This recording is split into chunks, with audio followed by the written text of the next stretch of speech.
Halo, Assalamualaikum warahmatullahi wabarakatuh. Selamat datang di YouTube channelku. Dalam video kali ini aku akan ngebahas secara lebih rinci dan lebih detail mengenai pengalaman pribadiku yang kemarin sempat mengalami pendarahan tapi tetap dinyatakan positif. Mungkin videoku sebelumnya yang mengenai tentang pendarahan juga itu kurang rinci mungkin, jadi dalam video kali ini aku akan membahas lebih rinci dan lebih detail lagi mengenai pengalamanku itu. So, stay tune terus dan jangan lupa kalau misalnya kalian menyukai video ini, klik tombol likes-nya dan juga subscribe ya.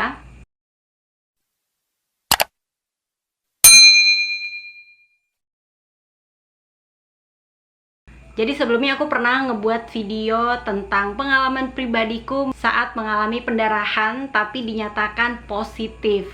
Nah, alhamdulillahnya banyak banget dari teman-teman yang antusias, banyak banget yang komentar, bahkan sampai mengirim email pribadi, juga nge-DM di Messenger, bahkan ada yang minta nomor juga untuk kontak-kontakan secara pribadi.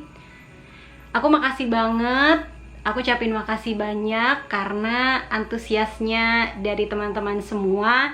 Dan aku juga merasa sangat bersyukur banget bisa membagikan pengalaman pribadiku dan juga bisa sharing dengan teman-teman yang mungkin juga mengalami kendala seperti aku. Dan tujuan video kali ini aku buat adalah untuk membahas lebih rinci dan lebih detail, karena menurutku di video part 1 mengenai pendarahan ini tuh kurang detail ya. Jadi banyak banget moms atau bapak-bapak juga yang komentar itu masih memberikan pertanyaan yang cukup panjang. Jadi aku mohon maaf juga kalau misalnya ada yang gak sempet aku jawab, karena jujur banget itu banyak banget yang komen ya. Jadi semoga dengan video kali ini bisa memberi gambaran lebih rinci dan lebih detail lagi untuk kalian semua yang mungkin mengalami hal sama seperti aku. Jadi aku itu di kehamilan pertamaku sempat mengalami pendarahan. Dan pendarahannya itu bukan hanya kayak setes, 2 tetes gitu loh, tapi benar-benar yang banyak banget sampai tembus celana gitu. Jadi benar-benar kayak ngalir gitu aja gitu loh. Kayak kalian misalnya ngerasain pengen kencing tapi nggak bisa ditahan gitu kan, terus dia keluar aja sendiri gitu. Nah kayak gitu tuh aku rasakan waktu itu. Pada saat itu aku ingat banget, itu lagi mau malam mingguan sama suami ya kan, karena kita LDR Malang Jakarta. Jadi benar-benar momen itu kita manfaatkan.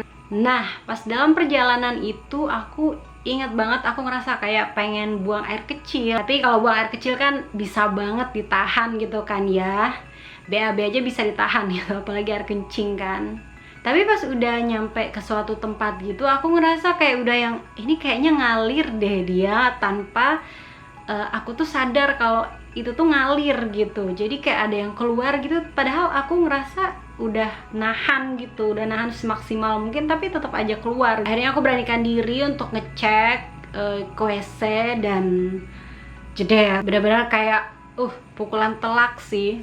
Kenapa aku ngerasa itu bukan mens? Karena mensku itu kan termasuk rutin. Nah, pada saat bulan itu, kebetulan sekali aku itu udah telat datang bulan. Dan di hari ketiga setelah aku telat datang bulan, itu aku iseng dong beli test pack, terus nyobain untuk tes subuh harinya, dan jeder, garis 2. Satunya memang masih samar sih, tapi itu wajar aja karena kan masih telat beberapa hari aja gitu, ibaratnya masih muda banget tuh kandungannya gitu. Jadi pada saat aku ngeliat darah segar yang ngalir ini, itu wow, bener-bener kayak sepengetahuanku ya, menurut teori yang aku pernah dapat, kalau orang lagi hamil itu terus dia mengeluarkan darah segar, whatever itu darah segar atau cuman flek-flek gitu, itu tandanya warning gitu, berarti ada yang salah dengan kandunganmu. Pada saat itu panik dong, jujur aku panik banget ya kan,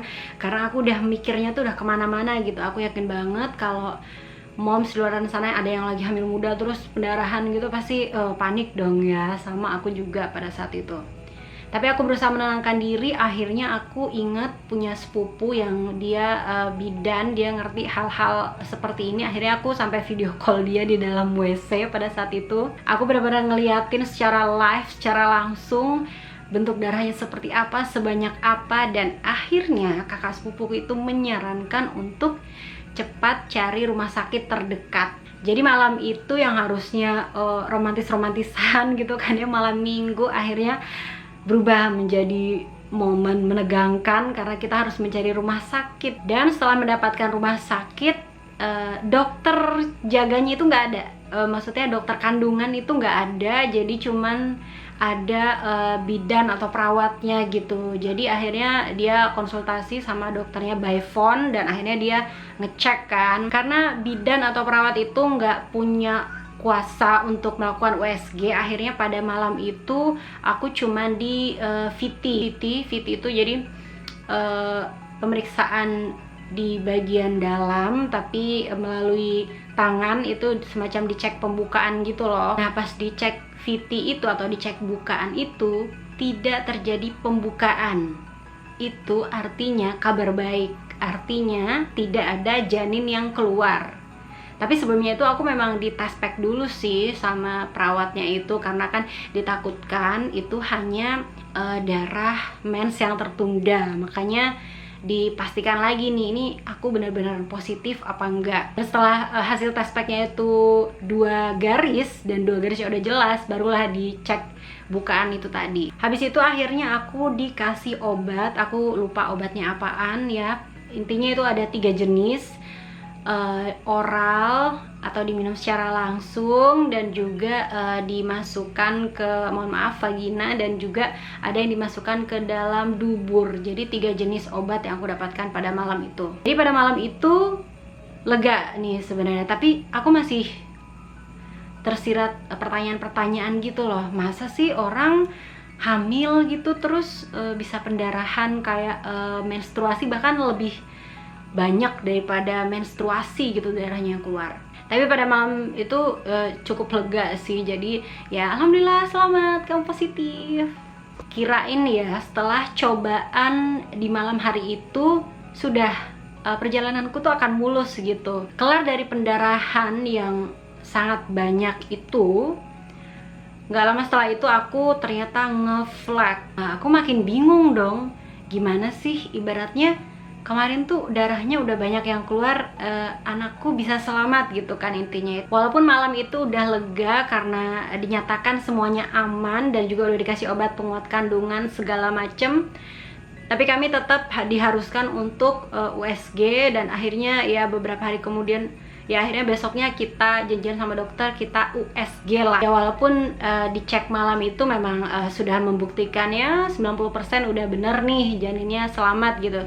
Tapi apa salahnya kan sebagai orang tua kita double cross check lagi, double check apakah benar ini aman bla bla bla. Karena jujur aja ya, kalau sudah ada masalah seperti pendarahan atau ngeflag gitu, lebih baik kita sebagai orang tua harus double check. Kalau bisa nih gonta-ganti dokter, cari benar-benar perbandingan, cari benar-benar referensi sampai benar-benar kita jadi tenang. Jadi untuk itu besokannya setelah malam yang pendarahan itu kami langsung USG, dan di USG itu hasilnya samar-samar, ada kantung, ada detak, tapi hasilnya samar-samar. Menurut kata obginnya atau menurut kata dokternya itu hal wajar karena usia kandunganku itu masih sangat muda banget. Kalau nggak salah waktu itu tuh kurang lebih usianya 6 minggu. Ya 6 minggu. Jadi di USG itu benar-benar kecil banget gitu. Lega dong ya kan sebagai orang tua baru. Alhamdulillah sudah dicek VT ya kan, udah di USG juga, semuanya aman, terkontrol, aman, terkendali. Berarti alhamdulillah dikasih rezeki. Aku kira setelah itu, setelah rutin minum, kan dikasih obat penguat kandungan kan ya sama dokternya. Aku pikir setelah rajin konsumsi obat penguat kandungan, karena dikhawatirkan kandunganku ini lemah, makanya terjadi pendarahan. Bahkan disuruh bed rest juga, aku udah mengurangi kegiatan, mengurangi aktivitas. Ya benar-benar like a princess gitu, benar-benar kayak Tuan Putri. Kirain habis itu udah cobaannya udah lewat, aku tinggal melalui masa-masa mual muntah gitu kan ya, ala-ala wanita hamil di trimester pertama. Tapi tidak semudah itu Ferguson. Gak lama setelah USG pertamaku itu, ternyata aku ngeflag. Jadi fleknya itu seperti kalau misalnya kita menstruasi udah mau hari-hari terakhir gitu loh, pasti kan flek-flek aja tuh yang keluar ya kan, warna merah-merah bata gitu kan. Awalnya aku pikir itu hal yang normal, sehari, 2 hari, 3 hari aku masih tenang tuh ngeliat flek ini kan ya. Aku bahkan sampai pakai pembalut untuk jaga-jaga biar fleknya ini nggak bocor kemana-mana gitu kan ya.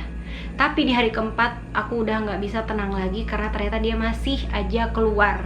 Dan akhirnya aku memutuskan untuk cari dokter lain, ganti dokter yang awal aku datangin itu aku cari dokter lain lagi untuk referensi, untuk pemeriksaan. Mungkin biasanya kan kalau beda dokter kan beda teori dan juga beda pengalaman dan juga beda penanganan kan, makanya itulah tujuanku kenapa aku akhirnya ganti dokter.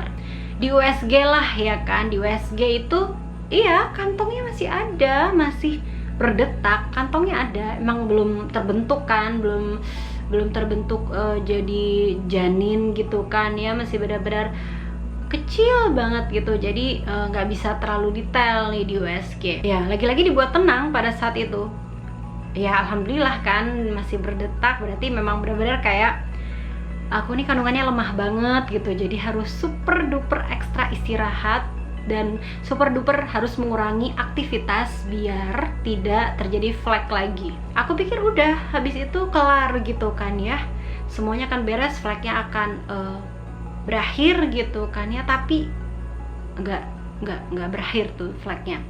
Sampai 2 minggu akhirnya aku coba cari referensi lagi dokter yang recommended pada saat itu di Malang, dan akhirnya aku mendatangi salah satu dokter itu. Pada saat itu di USG lah sama dokter ini kan, ya sama hasilnya itu sama seperti pada saat aku USG di dokter 1 dan dokter 2. Hasilnya samar-samar ya, karena memang usia kandungannya masih sangat muda gitu kan ya. Akhirnya dokter itu mengatakan ayo kita transvaginal. Awalnya aku bertanya-tanya dong, transvaginal itu diapain gitu kan ya. Oh ini nggak sakit kok. Setelah ditenangkan segala macam, akhirnya oke, aku setuju untuk ditransvaginal. Apalagi kata dokternya hasilnya akan lebih akurat ketimbang di USG.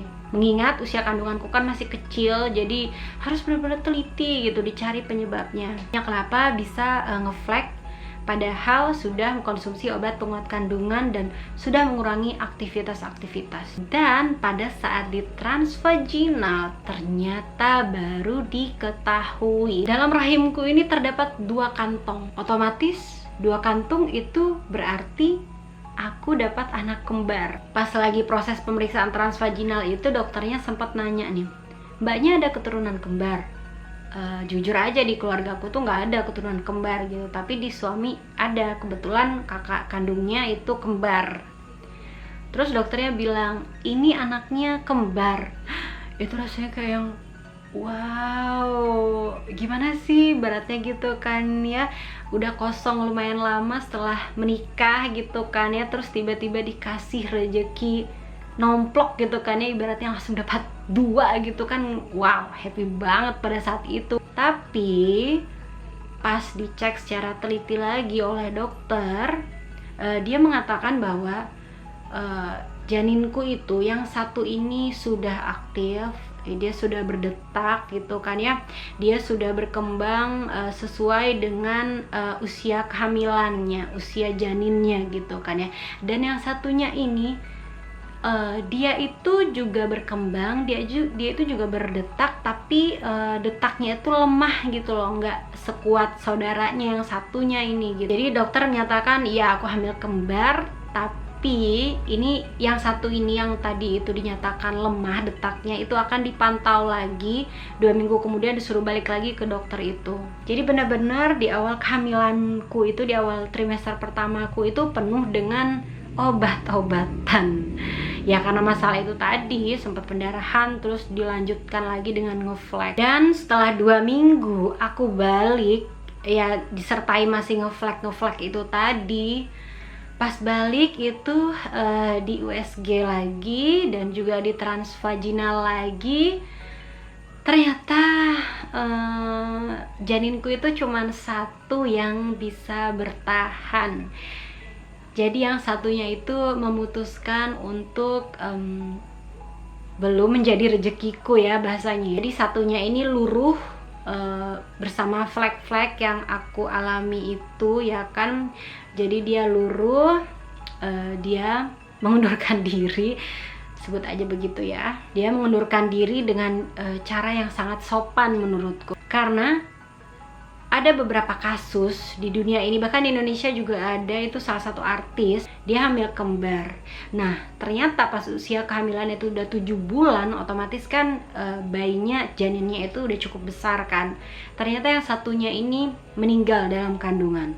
Otomatis saudara yang satunya ini harus segera dikeluarkan karena ditakutkan perkembangannya akan terganggu karena saudaranya udah meninggal gitu kan ya. Jadi akhirnya dia lahir prematur dengan cara sesar gitu.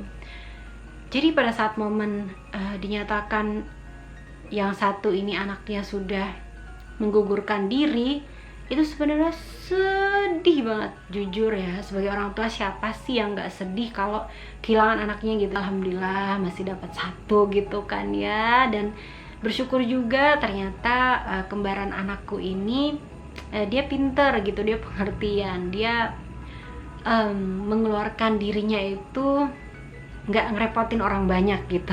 Itu ceritaku di 2018 ya, dan ini udah 2020, otomatis anakku yang melalui banyak rintangan dan melalui banyak kisah lika-liku di awal kehamilannya itu sekarang udah lahir, alhamdulillah udah sehat, udah 1,5 tahun usianya. Belajar dari pengalamanku kemarin, aku cuman mau sharing aja sih, kalau misalnya kalian mengalami juga hal sama seperti aku, baru telat beberapa hari kemudian keluar pendarahan, keluar darah yang cukup segar dan intensitasnya banyak, bahkan sampai ngeflek, itu kalian segera aja cek ke dokter. Saranku langsung aja ke Opjin, ke dokter, terserah mau dokter rumah sakit apa dokter praktek, kalian minta segera di USG. Kalau semisal hasil USG kalian sama seperti aku, masih samar-samar burem-burem gitu dan cuman kelihatan kantungnya dan detak jantungnya masih ada, itu jangan seneng dulu.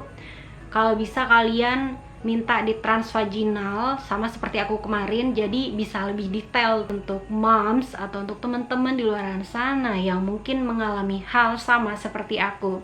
Kalau bisa saranku ya cek, langsung cek pokoknya. Keluar darah segar langsung cek ke dokter, minta di USG. Kalau hasilnya burem, hasilnya aman, minta di transvaginal lagi, kalau bisa ganti dokter. Jadi kalau bisa jangan periksa ke satu dokter aja, cari referensi sebanyak-banyaknya, cari perbandingan sebanyak-banyaknya ke beda-beda dokter. Kalau tidak memungkinkan, ya cari dokter satu aja, tapi dia juga punya peralatan untuk transvaginal. Jadi kenapa USG aja kan cukup bla bla bla. Oke, emang USG itu juga bisa mendeteksi keadaan janin ya.